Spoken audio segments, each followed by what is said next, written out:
Welcome to Everything Guns. I'm David. On the other mic is Jody. Let's go ahead and get into it. A couple of use of force cases to talk about tonight. The first one from Wisconsin. There was a 79-year-old man who was in his garage when another man with a knife came in, assaulted and stabbed him while he was trying to rob him. Luckily, the guy had a gun on him, and he was able to pull the gun out. Fired one shot, ultimately killing the robber, but the assailant was able to wrestle the gun away from him, So the guy got shot. Guy took the gun from him. And still had enough to take the gun from him. But eventually died from his wounds. So right. Yeah, so one good thing I see there is he had his gun on him while he was at home. Yeah, which a lot of people don't do. Even, he was in his garage, had his gun on him, which is awesome. Even if you're inside your house, you should have one either on you or nearby. So good job there. Got to do better on not letting somebody take your gun from you after you shoot it, But other than that, I thought it was a good shoot. Yeah, almost 80 years old. It's going to be difficult to move out of the way, I guess. I guess you can shoot him a couple more times. Yeah, I don't know how quick. I don't know how close they were. I mean, they had to be pretty close if the guy stabbed him, right? So they were probably in pretty close proximity when he first got stabbed. And he was able to get that one shot off, which was a good shot. So good on him. He was able to stop the assailant. Looks like a pretty good shoot from anything that I've seen on that. So really no critique of him other than letting the guy take his gun from him. And ultimately, he won the battle, and that's what you want to do. Second case from South Carolina. A woman was riding in a car with a man. And I'm assuming they knew each other, but didn't really say. But they started arguing, and he started verbally and physically assaulting her. And then she seen him start to reach for a gun that was in the car. So she drew her own firearm and shot him. So again, another good case where she was carrying a gun when she needed to be carrying a gun. And that's what I always tell people. We always tell people in our concealed carry classes, the biggest mistake people with concealed carry licenses make is they don't carry. So in these two cases, both these people were carrying guns. So good on both of them. I think two good cases of self-defense. Yeah, didn't say whether that man died or not, but yeah, it sounds like there's a lot to that story that's not being told. But I could imagine. But it's obviously protected herself. So that's good job there. Yeah, I had one case that was kind of close by to us up in Tennessee, where a guy had woken up late at night or early in the morning, around 1 a.m. or so, and a group of guys were outside trying to steal his vehicle. He goes outside and confronts them. And as he's confronting them, they start shooting at him. Now, he'd walked out with his pistol, so he returns fire. Nobody gets hit. They run off. He goes back inside and calls the police. And they come and start asking him questions and interrogating him. And that's when the problem started. Here's what one of the deputies said. The deputies say the man told them that he couldn't clearly see what he was targeting and admitted to firing shots with his eyes closed due to being scared and shooting at the suspects as they fled. Yeah, probably not the best thing to tell the police. Well, he's now been charged with, what was he charged with? He's been charged. I'm trying to see what he was charged with. I remember it was reckless endangerment, I think. Yeah, that's what it was, reckless endangerment. So you got the guys that were trying to steal the car there. They obviously hadn't been found and out free, and he's been charged with reckless endangerment. It was all on video. All he had to do was just say, "Hey, look at the video." You can see the only thing he needed to say is, "I was in fear for my life and I defended myself." Well, that goes back to don't speak to the police. I mean, I'm not trying to put police down, but they're not there to be your friend. They're not there to encourage you and tell you how great of a job they did. They're there to investigate what just happened. If you say something stupid, and they pass that along to a prosecutor, you may get prosecuted over it. So yeah, I had three takeaways from this one. First, engaging criminals can definitely increase your risks. There might have been a better way to do something about somebody trying to steal your vehicle instead of running out with a gun when there's multiple people out there. I get it. We've talked about this before. When we do our classes, we talk about the Shark Tank analogy. Is it worth jumping in a shark tank for something? If your kid falls in a shark tank, absolutely going to jump in after that. If you drop a watch in there, though, are you going to jump in after it? So I would feel the same for a car. But I get him doing it, but it could have gone another way. Yeah, I mean, he could have called the police. It'd take him a while to get there. He had video surveillance, so my assumption is he probably had an alarm. He could have set his alarm off. Yeah, could have done and probably would have scared them off instead of going out and confronting them. Yep. And then we're responsible for every shot fired. He was in a neighborhood, like a residential neighborhood. So if he's blindly shooting out there with his eyes closed, he could have hit a neighbor. And then it wouldn't just be reckless or reckless endangerment. No, then it'd be murder. Be murder. Yeah. So he got lucky there. Well, even I about not tell the police, hey, I had my eyes closed when I was shooting. That's probably a bad idea. Yeah, I mean, he had it on video. If you watch the video, everything looks legitimate. He could have shown the video and he would have been just fine. Would have never been charged. But he talked to the police when we always say don't. There's only a few things you should say to the police. If you want to point out where there's evidence, say, hey, there should be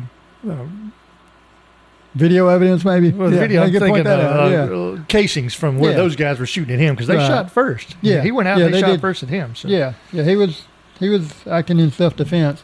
That's not what got him in trouble. It's him speaking to the police and making a dumb statement. Yeah, and then like you said, law enforcement, may not be your friend. In these cases, they get to these things and they're trying to make a case for the district attorney, and then you get investigators who are going to do the same. They're not. They're not there to tell you how good of a job you did. So that's what lawyers are for. Let them do your talking for you. Yep. Interesting. It'll be interesting to see what happens. He could get 5 years. I mean, the guy's got kids. I think he had two or three kids. Yeah, it's not a and good situation. He was in his house. The wife was in the house, and he goes out in a gunfight. I mean, one of them could have got hit. I mean, it's not a good situation. Sometimes you got to just say, okay, you got it on video. Let them take the vehicle and go from there. But my gosh, I don't think it's worth all that. Yeah, I mean, it wouldn't be worth 5 years for me. I know that. Yeah. Well, I wouldn't tell the police I closed my eyes when I started shooting. No, I agree. So I got a couple other updates. One on the Andrew Lester case. He was the homeowner that heard someone banging on his door, or ringing his doorbell. Oh, yeah. And then when he went to the door, the gentleman tried to he opened his storm door, and the guy tried to pull open his screen door, I think is what it was. And then he shot him. Yeah. Because he was scared somebody was trying to break in, which is a legitimate fear. And he immediately called the police. Well, now the homeowner has got some of his family members, I think a grandson, talking to the media saying that he was a racist, and just... That's always helpful. Yeah, it just infuriates me. I mean, family members, even if you think he was... This had nothing to do with it. He didn't ask this guy to come to his house. He had no idea who was at his door. Didn't go out looking for anybody. So family members don't need to talk to the media. Now, wives, family members, grandkids, just stay away from the media, which is interesting because the next case update is from the Daniel Penny case. Two updates on that one. First one of the witnesses is talked to the media, but in a kind of a good way, believe it or not. That's the one on the subway? Yeah, on the subway where he choked, where he supposedly choked that guy out. Yeah. So one of the witnesses was talking about how heroic Daniel Penny was because they were all in fear for their lives on that subway and they couldn't get out of the car. I mean, they were moving. There was nowhere for them to go. So they were thought he acted very heroically, which is going to be good for his case. He's already got quite a bit of money on some type of GoFundMe thing where he's got a lot for his legal costs. So good for that. But one thing he did do, which is interesting, is he did a media interview, which I would have thought would never been a good idea.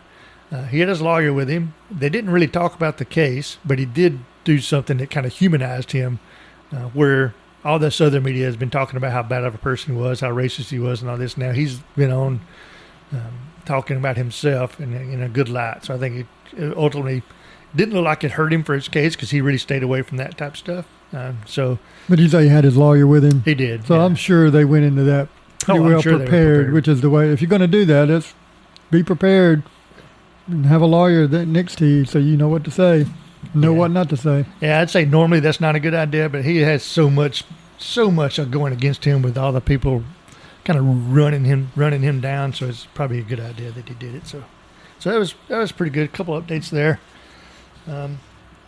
What's our next? Let's just jump right into our gear review, guns and gear review. All right. This segment brought to you by Misty Made It. For all your craft needs, check out Misty Made It on Instagram and Facebook. Misty is spelled M-I-S-T-I, by the way. I want to make sure I get that right because I've been told a lot of people misspell that. So Misty Made It with an I and Misty. So check that out. Pretty good stuff. First one I've got is a Taurus Judge. I took it out to the range this past weekend. Shot it. been quite a while since I shot this gun. It uses the 410 shotgun shells, and I also shoot 45 long coat. So what do you shoot at it at the range? 45 long coat? Both. Oh, did you? Used the Oh, okay. 410. I used the 410 shotgun shells on some paper targets. They were. Let's see. I wrote down what kind of bullets those were because it was pretty interesting the spread on those. You know, first off, this Taurus Judge, it's a 4-inch barrel. This was an exclusive. You don't see a lot of these with 4-inch barrels. They've got some shorter ones and then some longer ones, but the 4-inch was an exclusive model. It's pretty neat. $400 is about retail for these. Like I said, it uses the 410 shot shell, 2.5 inch or 3 inch. It's got a rubber grip overlay. Check that out. Yeah, I like that. It feels good. I mean, it feels good. It only holds 5 rounds, and that's really kind of one of the downfalls to it, like any other revolver. It's got a fiber optic front sight, so it's really easy to see. The 410 shells I used was some Winchester PDX rounds. And those, the shots I took with those, when I hit the target, it's fairly accurate. I was shooting probably 7 to 10 yards with the 410 shells and was hitting an A zone of a USPSA type target pretty consistently with the 410. But what was neat about it is that PDX ammo basically had three holes about the size of 45 ACPs. Oh, really? In a triangle, and then you had some smaller shot around it, but you had 3 pretty big holes right in a triangle. So, you know, I've seen other reviews. People say it wouldn't be a great self-defense weapon, but I think even with the 45 long coat, you know, I find it would be okay for a home type defense weapon. A little bulky to carry around. Oh, yeah, but I wouldn't want to be shot by it, that's for sure. Yeah, it's pretty cool. And the 45 long coat, man, shoot good out of it. You know, I was shooting 15 yards, hitting A zone every time, no issues. I noticed it did shoot a little high, so I was aiming a little low at the 15 yards. But I was able to shoot, you know, steel targets at about 25 yards with it, 13-inch steel target. So I do like the rubber grips on that. That's nice. The gun feels good. I mean, it'd be perfect if you were going like a trail hike or something, and you were carrying a rifle, or if you were going hunting and you just wanted something for snakes, or you wanted something as a backup gun. The accuracy is not as good as you'd like. I mean, there is, if you kind of think about it, the cylinder on that gun is pretty long because you're putting a 410 shell in it with a 45. So it does create a big gap between the cylinder and the barrel. But it's not bad. You know, it wouldn't be something that I think you're not shooting it at 50 yards, so I don't think it's going to make that big of a difference. It does have a long double action trigger, but you can shoot it single action by just cocking it, and it's a very light single action trigger. You just have to cock it every time. But if you just want something for fun, man, it was definitely fun to shoot. But like I say, I wouldn't, not ideal. It wouldn't be the one I would set up to use for home protection. But if that's all I had, absolutely, Yeah. pretty cool gun. Enjoyed shooting it. I was glad I took it back out. It's been a long time. What you got? I got the Oracle Arms 2311. It was came out in SHOT Show this year. Actually, all they had there, they only had prototypes of it at SHOT Show. They didn't have the final version of it, but it's basically a combination of a SIG P320 and a 1911. So they're calling it the Oracle Arms 2311. It's going to have about 4 or 5 different models. The full size and the compact are due to come out this summer. And you got a competition version coming out in 2024. A couple pro or elite versions that basically the elite version, instead of having a polymer grip, it's going to have an aluminum grip. They're coming out the winter of this year. So looks like a good pistol. 1911 style. It takes the P320 magazines. So that's why you kind of got a combination of P320 and a 1911. There's no grip safety. You don't necessarily have to use a SIG P320 magazine just because of they're going to have other magazines, but they're all of that pattern magazine. It does have ambidextrous controls, which are a little different than your normal 1911. An external extractor. They got what, if you look on their website, they call a debris clearance system. Yeah, I've seen that. What is that? All right, so here's what they say. They say it's engineered patent-pending grooves in key areas of the action and frame. The location and orientation of these grooves allow the The Oracle Armor's 2311 to self-evacuate dirt. This is what they say, and debris, reducing the chance of it getting lodged in action and causing a malfunction. So if you actually took it apart, and I saw a video where they took it apart, it kind of had it on the lug, had some grooves on the lug, and then had some in the frame to allow debris to escape. And they say it would escape on cycling of the pistol. So, and it's just the same old stuff you get with all these manufacturers, where they come up with something a little bit different, and then they make this crazy claim that it's gonna be the greatest thing ever. So I guess a thumb safety, is that what that is? Both ambidextrous thumb safety. That's a nice looking gun. Yeah, oh, it's a real nice looking gun, and it's from what I saw in the videos I saw as far as accuracy, and it was extremely good. 1911 style trigger. Looks like a really good gun, and pricey.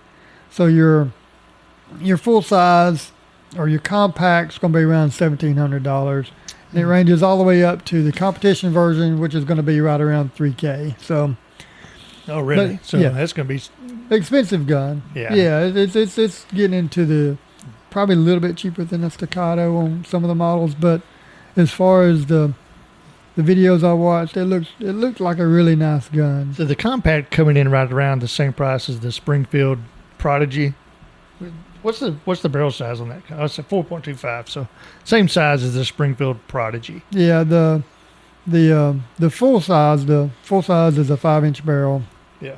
29 ounce gun, 17+1 capacity. So Yeah. it's they do offer. Oh, so you're like this on the competition model. It's shipping with 5 magazines. Oh, that's It comes awesome. with 5 magazines. The other models I think are $250 worth of magazines. yeah. The other models are coming with 3. So you at least get 3 magazines. Have night vision, tritium night sights, or they're optics ready. I think the optics was your normal RMR. Well, you could shoot that in the new limited optics division, because you can't shoot the 2311s or the 2011 style guns in a Right. carry optics division. Yeah, they are. So it's for RMR mounts, Delta Point Pro mounts, and then I think your RMSC footprint for the compact. So it's from all the videos I saw and the people shooting it, they really like the gun. It looked like it shot really well. Nice looking gun. Looks like it'll be pretty good. We'll see more reviews when it finally comes out, but I like the that's the 2011. Oracle I like Armor the 2011 2311. Yeah, it looks cool. It's pretty cool. Pretty neat. All right, cool. My other review I had, which is a gun that's not actually out in the U.S. And we both pretty loyal to the Canik models, and this is I always look on these Caniks are made in Turkey. So if you want to see what's going to be in the U.S. in the next few years, you can look on the Canik site, the Turkish site, and you can see what they've got available. And in a year or two, you'll see that in the U.S. I did that with a Rival. They had the Rival out about a year before they had it in the U.S. Well, they've got now. They're coming out with the where did I wrote it down somewhere. CAS? Yeah, it's a CAS. What does that stand for? CAS. I don't know. They didn't never say what it stood for. Yes. Well, you ask me questions like that because I don't know. How do you not know what it stands for? It didn't say what it did. You looked it up. What does it stand for? I don't remember. Because it didn't say. Crap, I wrote down something. Well, anyway, the only difference between that and the... Quit hitting the table would be good. Oh, God. Get on my nerves already. The only difference between that and the subcompact that we've got now is just the low-profile sights. Everything else is pretty much the same flat-face trigger. The only difference, like I said, the height difference between the SC that we've got and this one is ours is 4.57 and this one's going to be 4.2. So everything else is the same. Like I said, it's not available in the U.S. A couple other things they had on their site, which I thought was pretty neat. They got a couple cool training type pistols, a Semination pistol and a couple of dry fire pistols. I wish they sold in the U.S. because they mimic the exact weight and size of the Caniks that we use. And it'd be cool if we could use those for dry fire, or even the Semination stuff would be cool. It stands for Canik Advanced Sight System. Well, there you go. basically a low profile fiber optic sight kind of embedded into the frame. Yeah, it reminds me of the P365. They had that low profile sight. That's what it reminds me of. Pretty neat. We can get that stupid look on your face for. I'm trying to remember if the P365 actually had that. They do have it. Okay. Whatever. You got another review? You want to move on? Yeah, and I got some. I was looking on the web the other day and saw some ammo. It's called Interceptor. It's not that Inceptor like we used to shoot. It's called Interceptor. It's a 90 grain 9mm, velocity of 1,335 feet per second out of a 4.6 inch barrel. The one thing about it is it has 9 inches of penetration and opens up to over 1 inch in diameter. So it expands, but it's not like your hollow point where it kind of flattens out. It almost kind of expands like a propeller. It expands out like in a propeller lock. So it claims over 295% of expansion.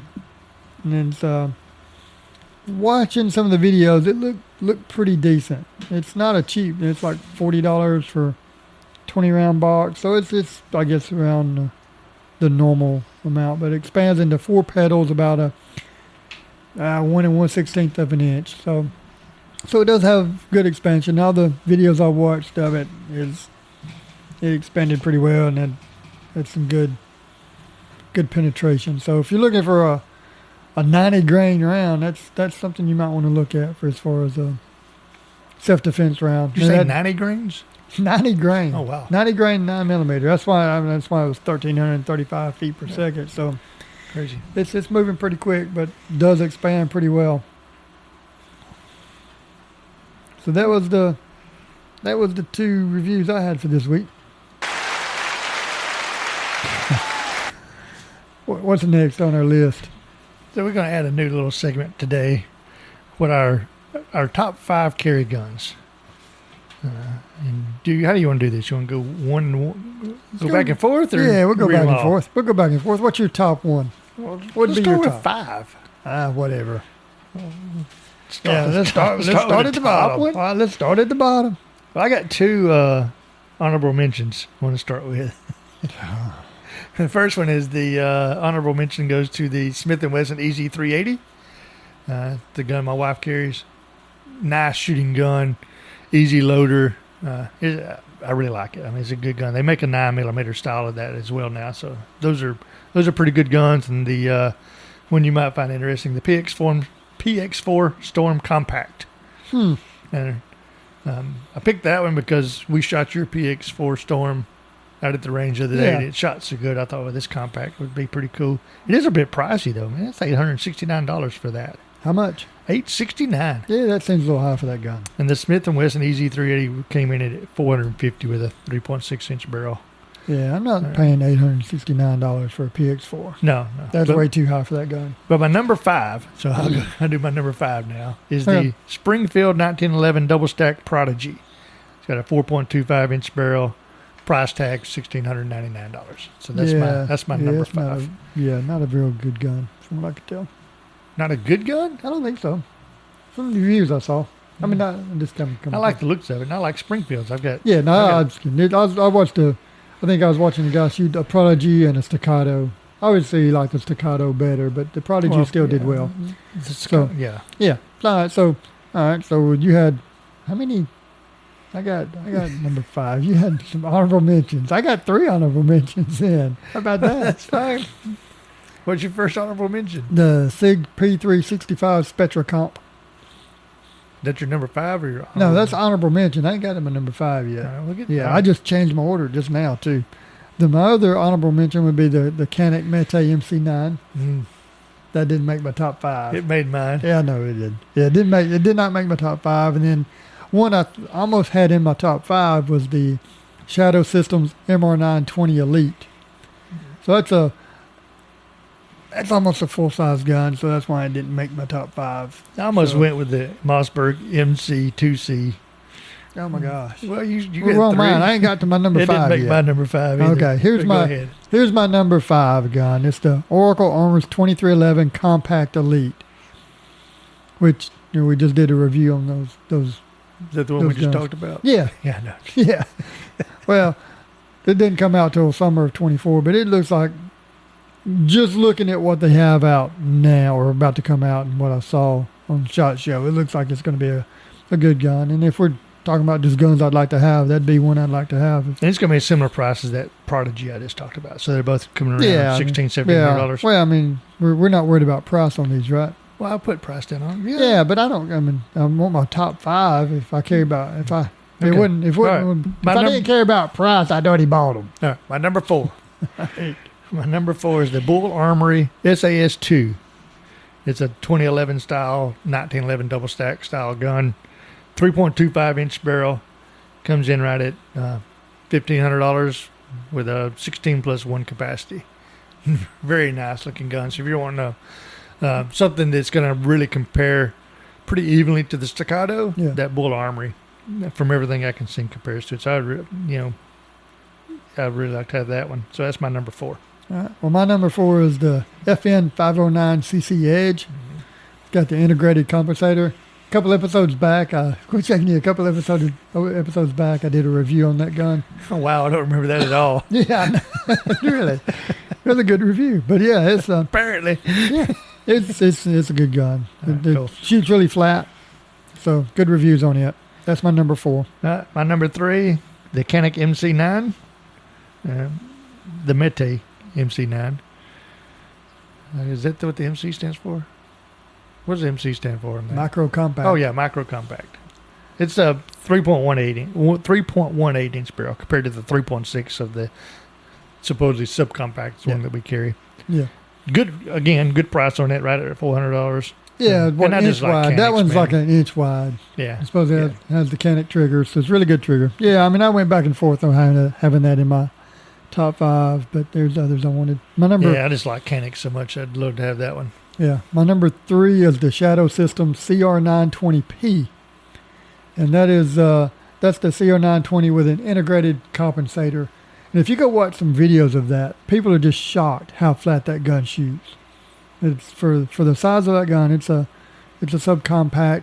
But I guess it'd be between a subcompact and a micro compact. But it What's the shoots barrel really length flat. of it? It's just.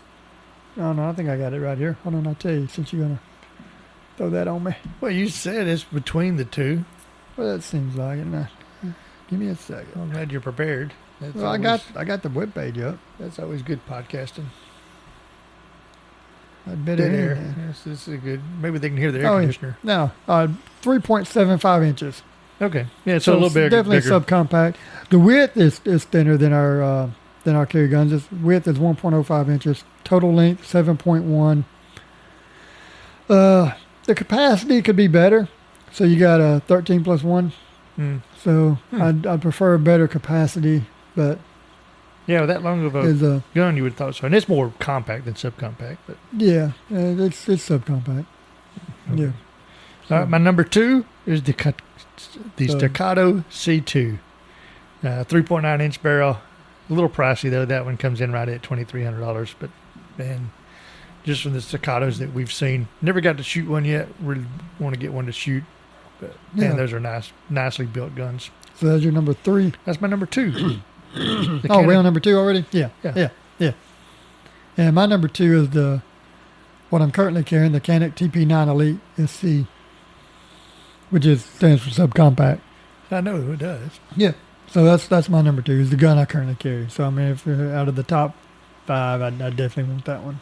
Yeah. So what's your number 1? My number 1 is the Canik TP9 Elite subcompact, 3.6 inch barrel, priced it right $430. You think 3.6? 3.6 Yeah. with 15 plus the one other one, capacity. the dang Shadow System was 3.7. So they're both subcompact. You can't call that a compact gun. Well, they used to be called compact, and No, then they they're threw that, subcompact. and then now they've come up with that micro compact, which used to be subcompact. It doesn't matter. It's a 3.7. Why are you arguing so about what you're it? saying. So out of that's your Then number 1. what's a compact gun then? Bigger than that. Oh my gosh, that's a That's full big. size, whatever. That's my number one because I Yeah. really like the Yeah. carrying the gun. The gun shoots well. It takes all the different magazines from my other Canics, so I can use my other Yeah. Canic magazines for it. So I've got probably 10 magazines I can use in that gun. So Well, if I pretty could nice. have any gun I wanted, if I could have my top 5, the Staccato CS, which is the upgrade from your C2, the Staccato CS would be my number 1. Is it a compact? Is that what I think it's- CS stands for? I don't remember. I think Well, it's how long is the subcompact. barrel? I don't have it. I don't have it looked up right now. I did a review on that one. I'm pretty sure I did a review on that one on one of the episodes. Hold on, I may have it in my notes right here. Oh my gosh, we ain't got time. Okay, fine. No, hold on, I'm That's- looking it up. All right, I got that one. good job on that. There's the edge in my notes. Yeah, here it is. 3.5 inch bull barrel. Oh, nice. Okay, so it's a little bit shorter than Yeah, the, optic ready. Newly designed 16 round mag. So that's shorter than the C2 then. Yeah, it's better. It's What's the newer- price on that one? It's hold on, I got it.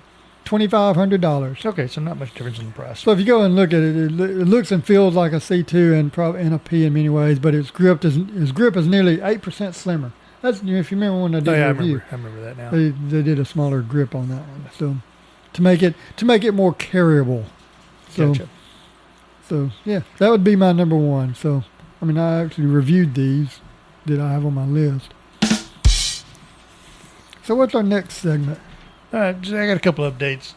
Start with my FFL update. So as I've been talking about over the last few episodes, been preparing my application. So I actually sent in my application to the ATF, got my fingerprints done. Got my the little 2x2 picture, sent the application in. I did look and see that it was received by the ATF. So now I'm just waiting for them to do the background check. Once they do the background check, they'll cash my $200 check that I sent them for the fee, and then they'll have an IO, an investigational officer, give me a call and set up a meeting where they'll actually come to the house, do an interview. Basically, it's more or less them going over the rules and regulations on what you can and can't do, and they will look and see where you're planning on storing the guns that you might be ordering to sell, but there is no requirement to have any kind of safe or anything like that. Just going to look. No requirement to have alarms on your house. But, I do and all that kind of stuff. Yeah. But anyway, it's not an ATF agent that comes to your house. It's an IO, an investigational officer, more like an audit kind of a guy. So you're gonna have to do the background checks. You have to go in and yeah, I'll do fill out background the checks on form people. 44, whatever that number is. Yeah. I'll have to do that. And you can Yeah. do that you can actually fill those out online now. Instead of doing the paper and then me typing it in, I can have the person fill it out online. Just got to make sure things are done correctly. Any kind of clerical error can be very detrimental to your FFL Yeah, license. So yeah. you got to make sure everything is exactly Right. right. Make sure your records are up to date and everything is kept pretty. So do you have to do a background, since you have an FFL? Well, you have to do a background check no matter who you sell the gun through. Like if you sold me a gun, would you have to do a background If I check? sold it through my FFL, through my business, I would. Okay. If I didn't sell it through my business, then I wouldn't. my dog just came in. The dog's gonna start barking at me for sure in the world. We'll put her out if she starts barking. I'll text my wife to come get her. But yeah, so getting pretty close. I would expect probably in the next 2 to 3 weeks to get a phone call from the IO to set up that interview, and then probably mid-July, hopefully get approved. I've already got the website set up. If anybody's interested in going to the website, it's what is my website? www.clearcreekshooting33.com. If you go to it right now, it's just one page. It says online store coming soon, but it does have a place where you can send in comments and questions if you had a question you wanted us to answer on the podcast. So you could actually Oh, send that'd it be there. cool. So Maybe even comment on how good it is. yeah, okay, yeah. Maybe I should have mentioned that, but yeah, there is a that'd be place that you awesome. can comment, and then if you Clear Creek Shooting 33. yeah, Clear Creek Shooting was taken, so when I got the domain, I had to go Clear Creek Shooting 33. Okay. So yeah, go there, check that out. So hopefully we'll be getting closer and closer. Over the next couple of weeks, should be getting that FFL done and get the business going. then I had a couple updates on the USPSA stuff. Not a lot going on that I could tell, or not a lot being published. The board meetings are useless. It's ridiculous. Well, their minutes are useless. Yeah, that's what I mean. They're terrible. They go in executive session as soon as they go in. They keep everything private. The transparency in this group is just ridiculous. And then you got elections coming up starting June 15th. You got Area 6, Area 8, and the presidential election. So Area 6, if anybody's in the Area 6 area, which is Alabama, Tennessee, Florida, Mississippi, South Carolina, North Carolina, Yep. Georgia. If you're in those areas and USPSA, I'd recommend going to the Hit Factor podcast where they had Matt Hopkins and Ben Berry on. So Yeah, that was a good podcast. Yeah, I don't know the other guy, Kyle Stevens, but really, to me, it's between. If you want somebody that's going to not vote down the line with everybody else on the board, the Ben Berry and the Matt Hopkins, those guys can seem pretty good. Neither one of those. I'm going for Ben Berry just from seeing he seemed like I liked him. He does some. He already does some matches where he's been to some, and he also match director for some where they do the staff reset stuff, and I really like staff reset. The match that I went to, that I got to stay about half of it. Yeah, the one you got DQ'd on. Yeah, when I got DQ'd on. But it was good though. I didn't have to go paste any targets. Just scared everybody when you broke to 180. Yeah, nobody wanted to go down range. Nobody wanted to be up range. But so looking at whatever, jerk. I didn't really. If you watch the video, it's hard to see that I broke the 180 on that. I was changing. Oh, let's not get back into I that. was going the wrong direction when I was changing mags for a left-handed person. It's possible, but it wasn't as obvious as you make it out to be. So whatever. But yeah, so the Area 6, Area 8, and then the presidential election. There's quite a few people running for president. They got Yi-Man Lin is still listed on there, which is amazing to me. He was supposedly went through his appeal. There's nothing in the board minutes other than stating that he made his statement to the board for his appeal. They didn't say anything about it. They didn't say what the outcome was. They haven't said anything. He's still on the presidential election. He can't be a president if he's not an RO. If he loses his appeal, I don't get what they're doing. It's ridiculous. Then it goes back to the Troy McManus, the DNROI guy. He runs whatever he wants is what they're going to do anyway. So such a corrupt group of people. Allegedly. They know allegedly. Yeah, I'm not saying it. You're not even a USPSA member. I'm not a member. I am. There's a reason I'm not a member. I think it's ridiculous the way they run things. Yeah, I'm not going to Luckily, it doesn't group. affect local matches stuff. So most people out of the 35,000 members, probably 30,000 of them don't even know that this is going on. But right. It's just ridiculous. But for the presidential election, I've got it down to two people really for me. The Yi-Man Lin, I wouldn't mind. I didn't vote for him the last time, but I might vote for him this time because I think just to get him back in there. And there's another guy I can't remember, Luigi Lee, I think is his name, and he seems like somebody that would not just go right along with everything the board wants. The other guys, there's a Q&A on their website, and every one of them talk about how they believe that the board is doing everything they can in the best interest of the organization, and that's just ridiculous. They're not. There's no reason to sit there and say they are just to try to get elected, but they're not. But that's my USPSA updates of the week. And I haven't seen anything out from that on Instagram from the Practical Insight. Yeah, I haven't seen anything from him for a while. So I hadn't seen too much else on there. Do you have any other segments in your little book over there? That is all I've got for today. Well, we didn't make it to the range this weekend, so got some shooting in. I did a bunch of, again, I did the singles transition drill. I spent a lot of time on that again, just trying to What's your time? transition. It was running average about 1.6. Yeah. I mean, it could be faster. My splits were okay. My draw I don't know, maybe 0.24, 0.25 splits. Draw was ranging anywhere between 1.04 to 1.2. Yeah, that's not bad on the splits on the transition. I did one run in 1.32. I had one C, two A's. That was the draw was like 0.86 though on that one, so it was a fast draw. Yeah, I'll keep going off on that right target, that third target. I'm not concentrating enough and keeping my grip good enough to to make good solid A hits every time. Yeah, I didn't feel like I I had a get good some day. good runs. I get some bad runs.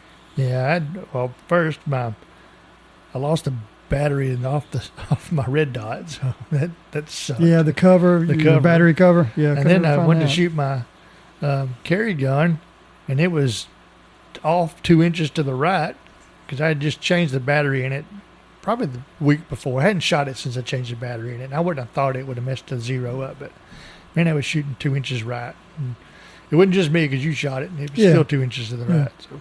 I did run Smoke and Hope again and I ran it code with like a 3.3 time, and then a little bit later ran it again and had my best time of 2.6. That's my best That's a good time. and I think ever that I've shot that. So then I did some concealed carry shooting. And my concealed carry pistol did a bit some draws, did some doubles with it, a couple times to the body, one to the head kind of deal. Yeah. Did some accuracy stuff. And then did some long range. Did 25, 30 yard shots. And those 13-inch steel targets. Yeah, that gun's just accurate. That's a good gun. So, Yeah. Oh, I love those guns. yeah, maybe I ought to make that my number one. It was my number one. Yeah, it's my number two. But yeah, the only other update I had was we tested both air conditioners on the solar system in the cabin. Yeah, it worked. Worked good. Shocked. Only 15% load, 16% load off the solar system. Yeah. Running 2 air conditioners. Yeah. Left them running the whole time we were down at the range. No issues. Yeah, the solar power is doing good. Yep. I'm shocked. I know it's Never killing would've you that thought it is. It's doing better than I thought it would. It's actually pretty nice. You don't have those loud generators running the whole time out there. It's doing better than my broke generator, that's for sure. Yeah. Well, my generator's not running now. I don't know what's wrong with it. I got to take it to get it fixed. Mine runs, you just don't get any power. Mine don't even run. That I don't can't make even start sense. Makes no sense. it. No, yours has always sucked. I think you got yours at Harbor Freight or something. I did. I don't mean maybe that. They're not Maybe that's why it sponsored, as sucked. we can say it sucked. It didn't last as long as I'd wanted to. No, it did not. You got it repaired once, and then Yeah. it lasted. It didn't last a year. No, I took it back to the guy that repaired it, and he said he couldn't fix it. he started suggesting other things to get. Yeah, that's probably a good idea. So, But yeah, so hopefully I don't know if it's going to be this next weekend, but the weekend after that, I hope to get the tractor out to the property, get some work done, get a couple more stages set up out there, really make the range look good. Did you hear that? I did, but good thing is, people probably won't make it this far in this podcast, so they're probably not going to hear you banging on the table for Yeah, I don't think that's that little. the last 2 minutes of this episode. That's, oh, God, do it again. Yeah, you keep doing it. I didn't think it was going to be that loud. But anyway, that's all I've got for the day. How Yeah. far along are we? Oh, about 48 minutes. I think it's a good stopping Yeah. place. So Yeah. until next time, we are Everything Guns. And thanks for listening.